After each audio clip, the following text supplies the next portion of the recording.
we go out and decrease the reference count, the link count. Usually called nlink on Linux systems. When that gets to 0, we have no more references, do we? So at that point, we can delete the inode and all of its data. All right? So as it turns out that inside the operating system, well, actually, let's back up. At the file system level, there is no delete system call. There is only unlink. Because we're either dealing with a hard link or a soft link. And if it's a hard link, it's going to go off and update the reference count, and then the internal file system will decide if it has to be deleted. If it's a soft link, okay, if it's a soft link, it will just remove the path name from the directory. It does not go over to the file that you point at. It does not update any inodes. It does not update any link counts. Soft links do not affect link counts, which makes sense because how many of you ever taken like a thumb drive out of one computer and put it in another? Okay. The hard links will go with that device because they're all on the same device. The soft links won't, though. Okay. They will now be what are called dangling references. If they're pointing into your thumb drive, they're pointing to someplace that no longer exists. Now, this is where it can get kind of strange. If someone else comes along and plugs in their thumb drive, that link that was just dangling might now be non-dangling. It might be good because all it looks at is the path name. So if someone removes something like, let's say that my thumb drive and someone else's thumb drive both have /home/markem on them. Okay? And I take mine out, someone else comes along, plugs theirs in. If there's a soft link on that machine that we're dealing with that points to /home/markem, it'll get to whichever markem is mounted. It won't remember that the markem on this device is not the same as the markem on that device. It does not know that. Okay. It can be a little bit confusing, particularly. Well, not particularly. Let's just say that if you're interested in breaking into computer systems, you might look around for soft links. Where's the number of is the number of references of hard links stored in the inode itself? Yeah, in the inode itself, there's a thing called nlink.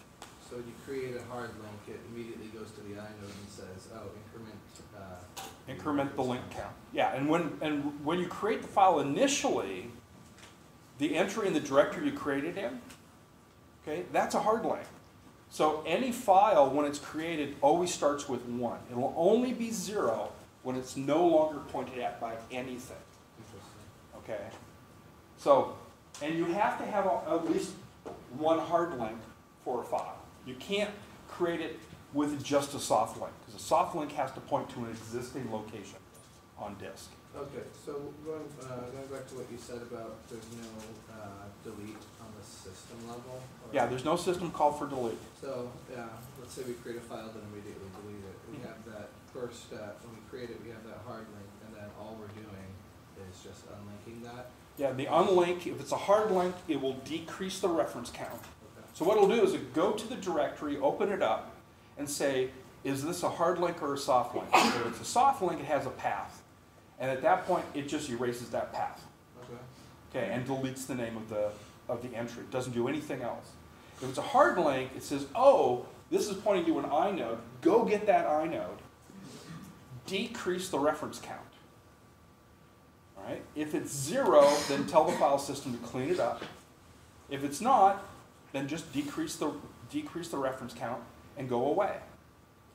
Okay, so the system actually does go and clean it up, not just like, oh, you can use it for whatever now.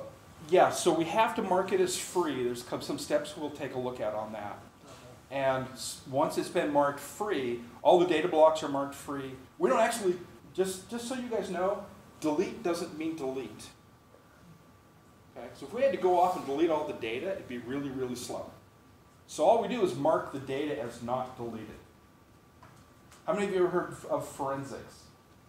Okay. Digital forensics, we take advantage of the fact that when you delete something, it's not really gone.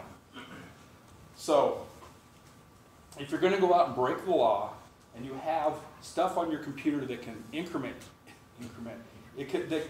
incriminate you, there's a reference joke in there somewhere, then you know, if you deleted all your stuff, that's not good enough. Okay, that's not good enough.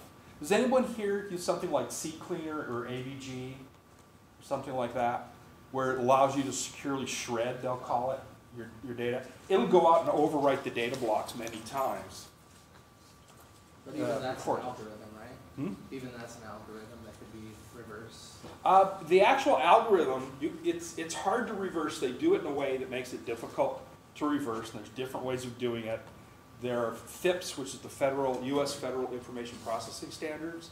There's standards that they have on different ways to do things to get a level of security out of them. Why wouldn't they just write over all zeros? You know,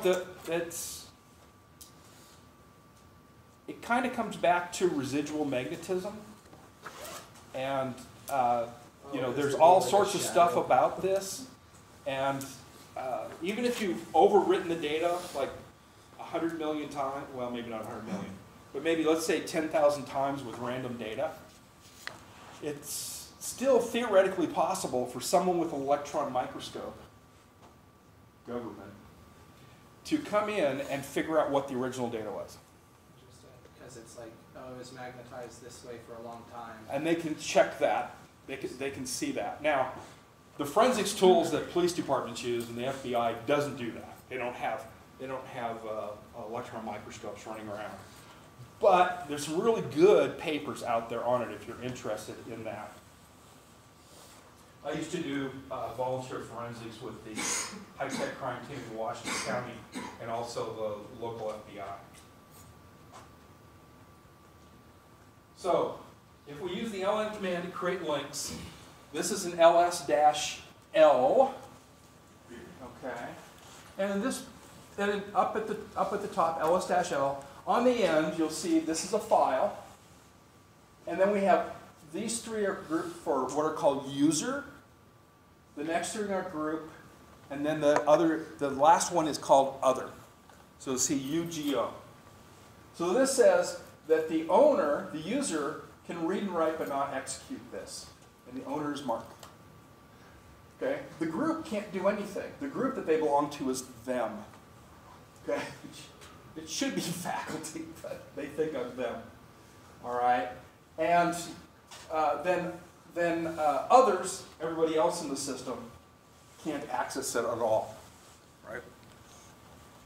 Makes sense not to execute it because this is a text file. The size, though, is 0. These are hard links. All right? We do ls-l. Notice that the link count is 2. They each point to an inode whose link count is 2. They don't know that another file in this directory also points to that inode. They don't know. Only the directory knows that. Now, one last thing about file names. Excuse me, about files. File names are not stored with the file. Notice here that I have 3 different names down here for the same file. Okay? I can have 1 million of them. Right? We don't want to put that into the file because then it makes the inode itself variable size. Instead, we put it in the enclosing directory. Each of these is one directory entry in dot. Okay? These two, because they're both hard links to an inode, all right? See that there. But it's a file that I just created, empty. I use the touch command up there to, it'll create a file, make it 0 size if it doesn't exist, or it'll update the timestamps. Note down here that this next one that I created, this is ln-f, so created a soft link. Notice that its size is 8 bytes. Okay.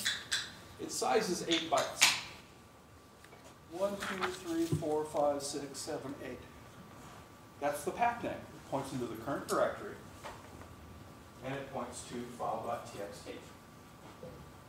All right? So this is one way to tell them apart. I just look for the arrow, because a soft link always points to a path. So this says, for this directory entry, this is where it's pointing. All right? Does that make sense?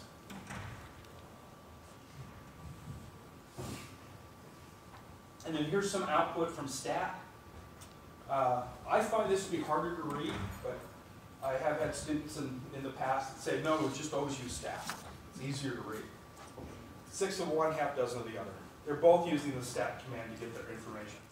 Strangely enough, all this information up here is down here in this stat information as well. Here's our inode numbers when I did an ls-li up here. Okay, and then here are the inodes. See how these first two point to the same inode? That's why link count is 2. Now, soft links don't point to an inode, so soft links will always have a link count of 1, and they have a different inode because that's the inode where they have to store the path.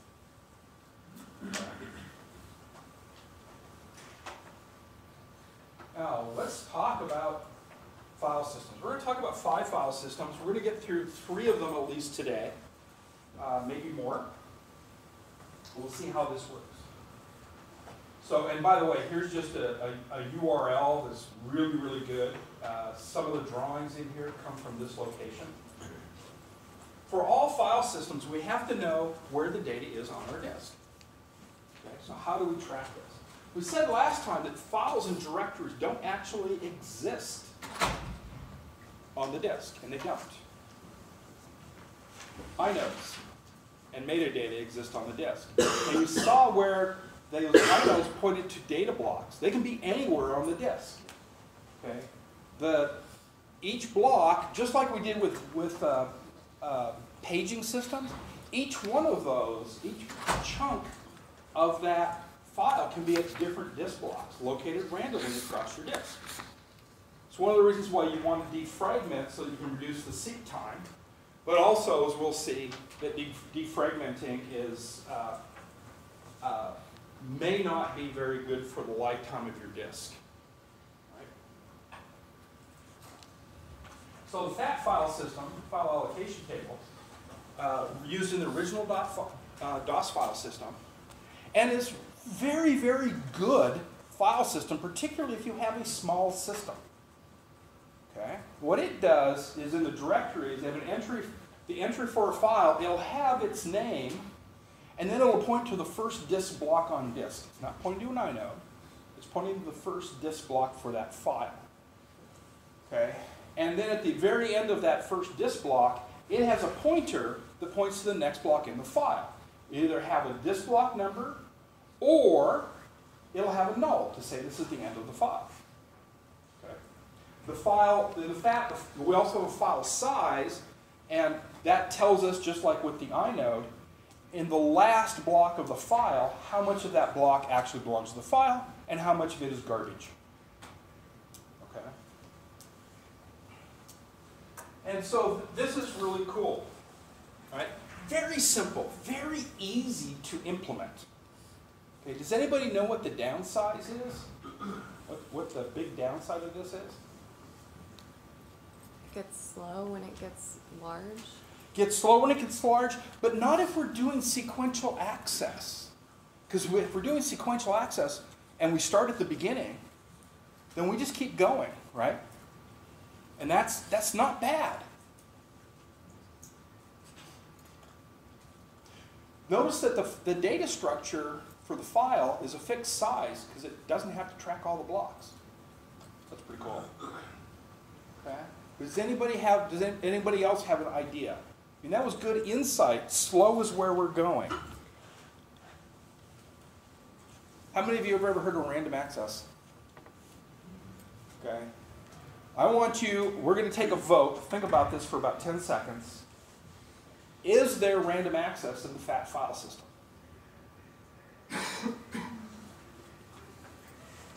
Now I'm going to tell you that your C program can certainly do an LC, can go to another location in the file. Okay? So the file interface supports random access. Does the file itself support it? How many people say yes? How many people say no? How many people are saying it's clearly not obvious because you asked the question, Mark? We can only get to a particular location in the file by starting at the front, can't we? Because we only know where the beginning of the file is. The FAT file system does not do random access. For a small file that's only a few blocks, that's okay. All right, not a lot of overhead. And this was back, when we had, disks were a half megabyte, 540K, maybe a megabyte. It's when they get to a particular size that all of a sudden this need to have to go through every block to get to a specific location becomes very problematic. It'll know where it's currently at, and it'll know where the front of the file is, but that's all it knows. Okay? So the FAT file system eventually went away, replaced with FAT32E, I think is its name, that eventually became. And that's pretty decent. It's a pretty decent file system. If I was running a small embedded system, I'd probably use it. Okay? Particularly with something that just wrote a log file or something like that. Opening it at a pen, clearly I have to go all the way to the last block. Okay, but once I'm there, I don't move. I just keep writing at that location, updating my file plan. So, the inode, once again, this is fixed size. Having a fixed size data structure is really, really important for speed in file systems. Because, remember I said the director has the inode number. How are we going to find it? See that in a minute, but we still have to say we only have a number. We don't have a disk block. We have a number. In order to get to the inode, in order to find out the disk blocks, we have to go and look at. Fixed size, which is really good, but we had fixed size on the FAT.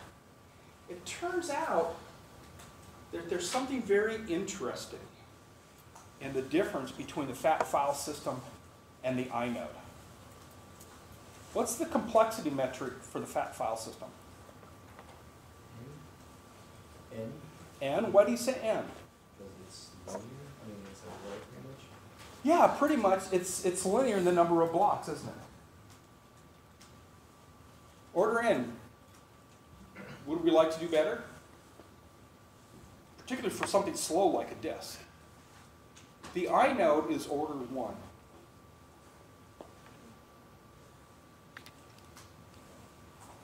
Now, here'd be an interesting test question. Why is it order 1? Just multiply the size of the inode structure by the inode. And I imagine there's an index table that gives the... This is all we've got. I'm saying, what I'm saying is that accessing any block in this file is constant time. If it's direct access, you can go straight to the address, or you can go through the header. Yeah, so what we can do is take that so we can say, hey, I'm trying to get to this location of the file. And I can say, hey, if it's less than 48K, it's in a direct block, isn't it? And I can tell you which one it is. If it's less than 4 megabytes, but greater than 4K, I know it's in the indirect block, don't I? In fact, I can even tell you which entry in the indirect block. If it's less than 4 gigabytes, then, but bigger than 4 megabytes, then I know it's in the double indirect block, don't I? And even with the triple indirect block, we are bounded. We've already got the inode, that's why we know we're in triple indirect block. 1, 2, 3, 4 accesses to get to the data. Constant time. No matter how big the file is. 4 terabyte file, to get anywhere in that file is worst case 4 disk accesses. Not dependent on the number of blocks at all. Okay. Order 1. What have we decided in this class? Is order 1 good? Oh yeah. Okay, this is powerful. This is really cool. And we can do random access because we don't have to start at the beginning. and read all the way through, we can get to the correct location in the inode quickly. And then, if it's direct, it's one more access.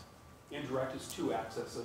So, one of the ways to remember this is triple, double, single. All right, just think of those as 3, 2, and 1. And then direct blocks is 0.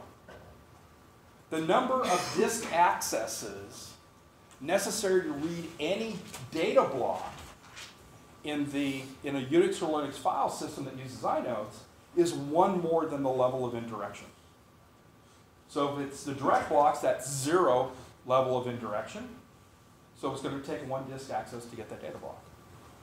In the triple indirect, that's 3, so it'll take 4. 1, 2, 3, 4 to get the data.